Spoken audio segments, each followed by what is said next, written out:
कहानी की शुरुआत में हम एवलोनिया नाम के एक राज्य को देखते हैं जो विशालकाय पहाड़ों और ऊंची चोटियों के बीच बसा होता है। वहाँ के लोग काफी मेहनती और न्यायप्रिय होते हैं जो अपने काम को पूरी जिम्मेदारी के साथ करते थे और राज्य में शांति बनाए रखने में मदद करते हैं। एविलोनिया के लोगों का मानना होता है कि अगर उन्होंने किसी तरह एविलोनिया के चारों तरफ मौजूद विशालकाय पहाड़ों को पार कर लिया तो उनको कोई ऐसी चीज मिल सकती है जिससे उनकी जिंदगी बदल जाएगी और उनकी सारी प्रॉब्लम सॉल्व हो जाएगी। इसीलिए समय समय पर कई लोगों ने विशालकाय पहाड़ों को पार करके उस पार जाने की कोशिश की, लेकिन सभी असफल रहे और उन बर्फीली चोटियों पर मारे गए, जिससे सबको लगने लगा कि पहाड़ों के उस पार जाना लगभग इम्पॉसिबल है। लेकिन जब कुछ दिनों के बाद एक क्लेड नाम के एक्सप्लोरर ने अपनी जान पर खेलकर एक इम्पॉसिबल से लगने वाले खोज किए, तो सबको लगने लगा कि क्लेड जरूर एविलोनिया के चारों तरफ मौजूद विशालकाय पहाड़ियों को पार करेगा और पहाड़ के उस तरफ मौजूद राज खोलेगा। क्लेड अब देखते ही देखते पूरी एविलोनिया के लिए हीरो बन गया और उसने अपने बेटे सर्चर के साथ मिलकर उन विशालकाय पहाड़ों को पार करने के अपने मिशन को जारी रखा।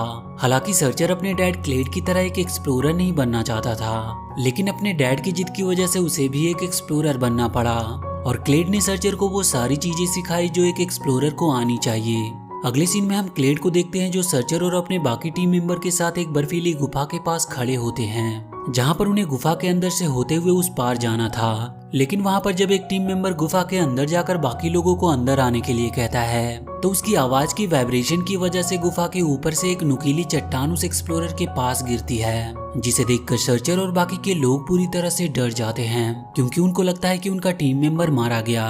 लेकिन जब वो उसे जिंदा देखते हैं तो बहुत खुश होते हैं। इसके बाद क्लेड सर्चर और अपने सभी टीम मेंबर को बिना कोई आवाज किए गुफा पार करने के लिए कहता है। लेकिन उसी दौरान जब सर्चर गुफा के अंदर मौजूद चमकते हुए पौधे को देखता है तो खुद को उसे छूने से रोक नहीं पाता। लेकिन जैसे ही वो उस पौधे को छूता है उसे बिजली का एक जोरदार झटका लगता है क्योंकि उन पौधों के अंदर बिजली दौड़ रही थी। बिजली का झटका लगने की वजह से सर्चर चीखने लगता है और जैसे ही वो चीखता है सर्चर की तेज आवाज की वजह से गुफा गिरने लगती है। लेकिन इससे पहले कि सर्चर भी गुफा के साथ नीचे गिरता, क्लेड अपनी जान पर खेलकर किसी तरह बहुत मुश्किल से उसे बचा लेता है और उसके बाद वो सभी लोग एक बार फिर से अपने सफर पर आगे बढ़ने लगते हैं। और अब वो लोग उन विशालकाय पहाड़ियों को पार करने से बस कुछ ही दूर पर थे।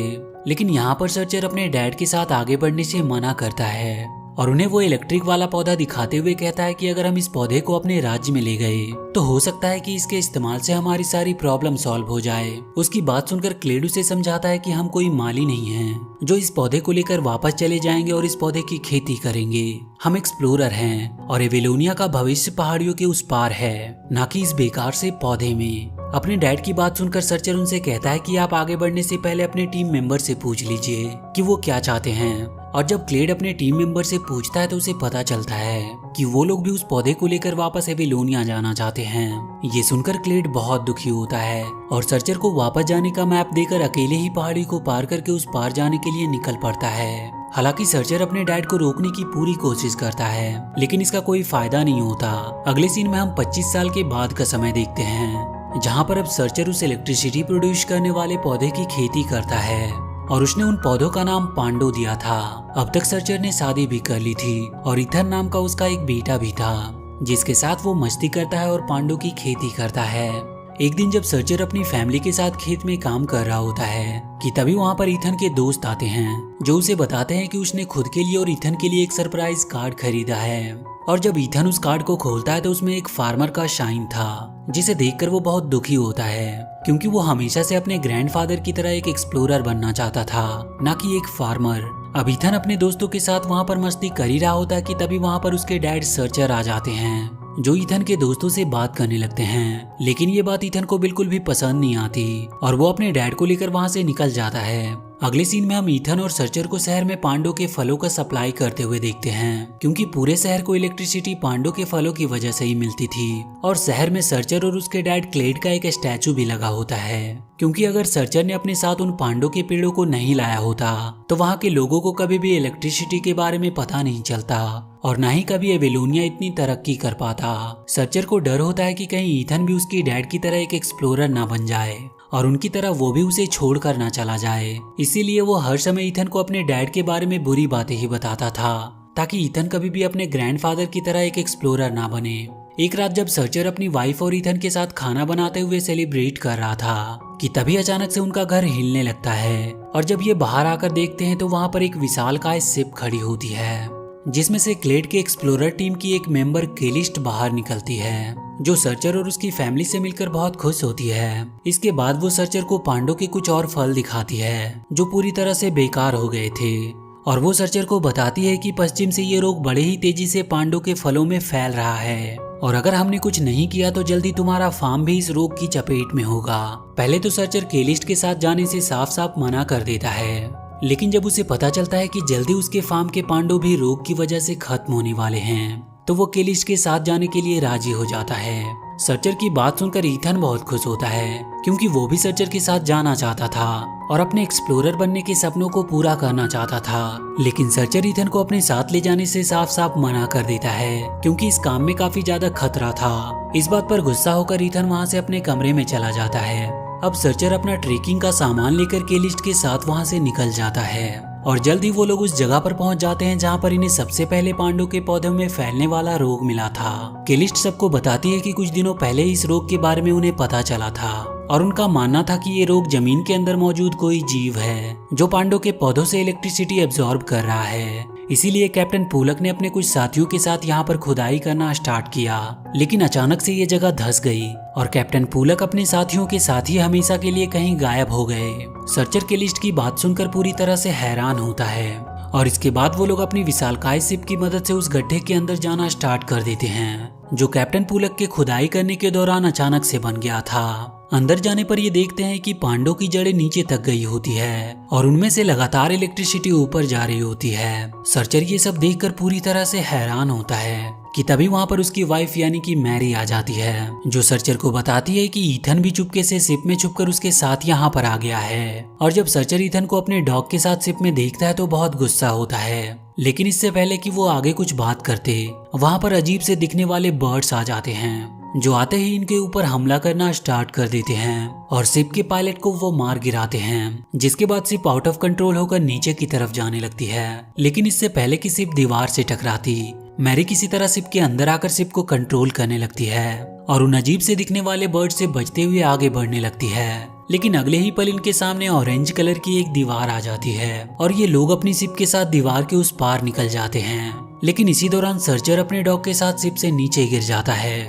और बाकी के लोग वहां से आगे निकल जाते हैं। वो जब अपने आसपास के वातावरण को देखता है तो बहुत हैरान होता है, क्योंकि ये जगह बाहरी दुनिया से बिल्कुल अलग होती है और वहाँ पर बहुत ही अजीब प्रकार के छोटे बड़े जीव मौजूद थे। वहीं दूसरी तरफ मैरी भी किसी तरह शिप को रोकने में कामयाब हो जाती है, लेकिन इस समय तक वो लोग सर्चर से काफी दूर आ गए थे। और जब ईथन केलिस्ट और बाकी लोगों से अपने डैड को ढूंढने को कहता है तो वो ऐसा करने से साफ साफ मना कर देते हैं, क्योंकि वो सबसे पहले तो शिप को रिपेयर करना चाहते थे। ईथन ये सब सुनकर बहुत दुखी होता है, क्योंकि वो किसी भी तरह अपने डैड को ढूंढना चाहता था। अगले सीन में हम सर्चर और उसके डॉग को देखते हैं, जिनके पास एक अजीब सा क्रिएचर आता है, जो सर्चर को मारकर उसका स्कार्फ लेकर वहां से भागने लगता है। और जब सर्चर अपना स्कार्फ लेने के लिए उसके पीछे जाता है तो वो अजीब से दिखने वाले मॉन्स्टर क्रिएचर से उसके ऊपर हमला करवा देता है। लेकिन इससे पहले कि वो सर्चर को कोई नुकसान पहुंचाते, वहां पर एक बड़ा सा आदमी आ जाता है, जो अपनी बंदूक से आग निकालकर उन मॉन्स्टर जीवों को वहां से भगा देता है और इस प्रकार सर्चर की जान बच जाती है। लेकिन जब सर्चर उस आदमी के चेहरे को देखता है तो पूरी तरह से हैरान होता है, क्योंकि वो आदमी कोई और नहीं बल्कि सर्चर के डैड क्लेड होते हैं, जो 25 साल पहले सर्चर को छोड़कर अकेले ही पहाड़ों को पार करने के लिए निकल पड़े थे। सर्चर अपने डैड से वापस मिलकर बहुत खुश होता है। वहीं दूसरी तरफ ईथन अपने डैड को ढूंढने के लिए एक छोटी शिप लेकर वहां से निकल गया था और वो मिस्टीरियस जंगलों से होता हुआ लगातार आगे बढ़ रहा था। लेकिन उसी दौरान जब वो एक जगह रुककर थोड़ा आराम करने की कोशिश करता है तो अचानक से वो जगह हिलने लगती है, क्योंकि ईथन एक उड़ने वाले अजीब से जीव के ऊपर था, जिसकी वजह से ईथन नीचे खाई में गिर जाता है और उसकी शिप को वो अजीब सा दिखने वाला क्रिएचर अपने साथ ले जाता है। आगे बढ़ने पर ईथन को एक गुफा में वही शरारती क्रिएचर मिलता है, जिसने ईथन के डैड का स्कार्फ चुराया था। और जब ईथन अपने डैड के स्कार्फ को देखता है तो वो उसे पहचान जाता है और वो उस क्रिएचर से उस जगह पर ले जाने को बोलता है जहां पर उसे वो स्कार्फ मिला था। वहीं दूसरी तरफ क्लेड सर्चर को अपनी जर्नी के बारे में बता रहा होता है कि किस प्रकार वो जमीन धंसने की वजह से इस जगह पर आ गया और आग की नदी के साथ ही उसने बहुत से खतरनाक जीवों का सामना करके खुद को बचाया। लेकिन जब उन्हें पता चला कि उनके 25 साल तक वापस ना आने की वजह से उनकी वाइफ ने किसी और के साथ शादी कर ली तो वो और भी गुस्से में आ जाते हैं। अगले सीन में हम ईथन को देखते हैं जो उस जगह पर काफी एंजॉय कर रहा होता है। अब रास्ते में जब क्लेड को ईथन का कार्ड मिलता है तो उन्हें शक होने लगता है कि जरूर यहाँ पर कोई है। लेकिन जब सर्चर क्लेड को अपने बेटे ईथन के बारे में बताता है तो वो बहुत खुश होते हैं, क्योंकि इसका मतलब था कि वो एक ग्रैंडफादर बन गया था। और उसके बाद वो सर्चर के साथ एक चमकीले क्रिएचर पर बैठकर ईथन को ढूंढने के लिए निकल पड़ते हैं। अगले सीन में हम ईथन को देखते हैं जो पांडो के फलों को अपने बैग में रख रहा होता है। लेकिन उस दौरान जब वो ब्लू क्रिएचर उस पांडो के फलों को छूता है तो उसे बिजली का एक जोरदार झटका लगता है, जिससे वो वहीं पर घायल हो जाता है। लेकिन ईथन जल्दी से पांडो के फल को उससे दूर करता है और उससे पट्टी बांधता है, और इस प्रकार ईथन और वो क्रिएचर एक अच्छे दोस्त बन जाते हैं।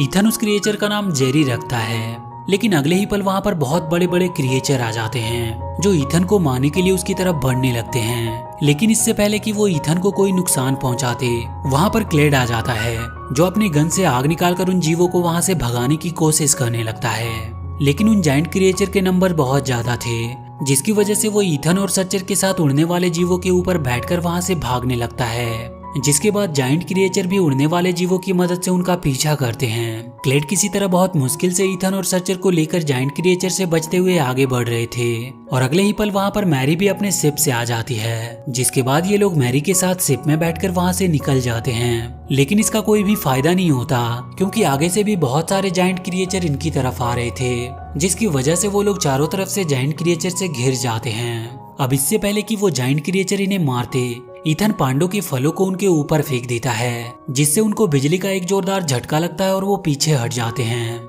जिसके बाद ये लोग बड़े ही आसानी से अपने शिप पर आ जाते हैं। शिप पर वापस आने के बाद केलिस्ट सभी को बताती है कि हमें जल्द से जल्द उस जगह पर पहुंचना होगा जहां से पांडो की जड़ें आ रही है, क्योंकि अब धीरे धीरे पांडो की जड़ें मर रही है। उसकी बात सुनकर मैरी शिप को स्टार्ट करके उस तरफ ले जाने लगती है जहाँ पर पांडो की जड़ें की एनर्जी एब्जॉर्ब हो रही थी। शिप में सभी क्लेड से मिलकर बहुत खुश होते हैं। अब क्लेड जब ईथन से मिलता है तो उसे अपनी आग निकालने वाली गन चलाना सिखाता है, क्योंकि वो चाहता था कि ईथन भी उसी की तरह एक एक्सप्लोरर बने, और ईथन भी इसे खूब एंजॉय कर रहा होता है। लेकिन सर्चर को ये बात बिल्कुल पसंद नहीं थी, क्योंकि वो नहीं चाहता था कि ईथन एक एक्सप्लोरर बने, जिस बात को लेकर सर्चर और क्लेड के बीच में आर्गुमेंट्स होना शुरू हो जाता है। लेकिन ईथन किसी तरह उन दोनों को शांत कराता है और उनसे कार्ड खेलने के लिए कहता है।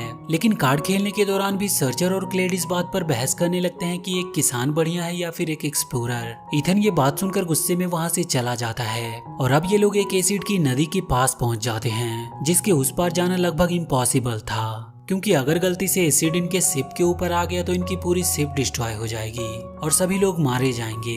लेकिन वहाँ पर जेरी एसिड में पाए जाने वाले जानवरों से बात करके उस शिप को उस पार ले जाने के लिए राजी करवा लेता है, जिसके बाद वो अजीब से दिखने वाले जानवर उनकी शिप को उड़ाकर नदी के पार ले आते हैं। लेकिन अगले ही पल वहाँ पर फिर से एक बार वो जायंट क्रिएचर आ जाते हैं जो उनके ऊपर हमला करने लगते हैं, जिसके बाद क्लेड अपनी आग उगलने वाली गन की मदद से उन जायंट क्रिएचर को मारने की कोशिश करता है। लेकिन उसका कोई भी फायदा नहीं होता, क्योंकि वो जायंट क्रिएचर नंबर में काफी ज्यादा थे।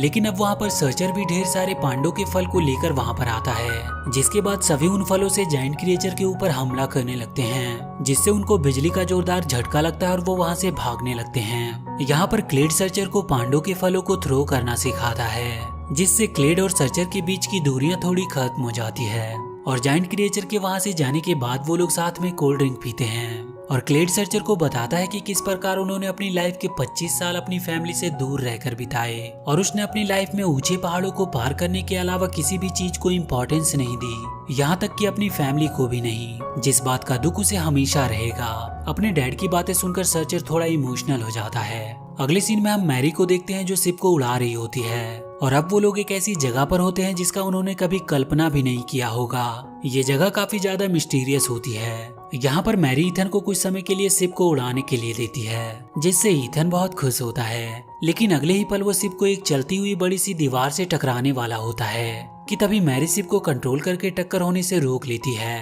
अब यहाँ पर बहुत सारे उड़ने वाले क्रिएचर तेजी से इनकी शिप की तरफ आना स्टार्ट कर देते हैं, जिससे इनको लगता है कि वो उनके ऊपर हमला करने के लिए आ रहे हैं। इसीलिए वो अपनी शिप को और भी तेजी से आगे उड़ाने लगते हैं। लेकिन वो उड़ने वाले क्रिएचर इनके ऊपर हमला नहीं करते, बल्कि वहाँ से आगे निकल जाते हैं और एक बड़े से पेड़ के चारों तरफ फैली पांडा के जड़ों पर हमला करने लगते हैं। क्लेड और सभी लोग ये देखकर पूरी तरह से हैरान हो जाते हैं, क्योंकि वो जायंट क्रिएचर पांडों के जड़ों को खाने की कोशिश कर रहे थे, जिससे वो समझ जाते हैं कि ये जरूर पांडा की जड़ों का हार्ट है और इन क्रिएचर के उन्हें खाने की वजह से ही ऊपर पांडों के पौधे मर रहे हैं। अब सभी लोग पांडों की फलों की मदद से उन जाइंट क्रिएचर को मारकर पांडों के हार्ट को बचाने का डिसाइड करते हैं, जिसके बाद ये पांडों के फलों को अपने गन्स और शिप में लोड करना स्टार्ट कर देते हैं। अब ईथन जब पांडों के फलों को गन्स में लोड करने के लिए जा रहा होता है तो जेरी उसे ऐसा करने से मना करता है और वो उसे कुछ बताने की कोशिश कर रहा था, लेकिन ईथन को जेरी की कुछ भी बात समझ नहीं आई।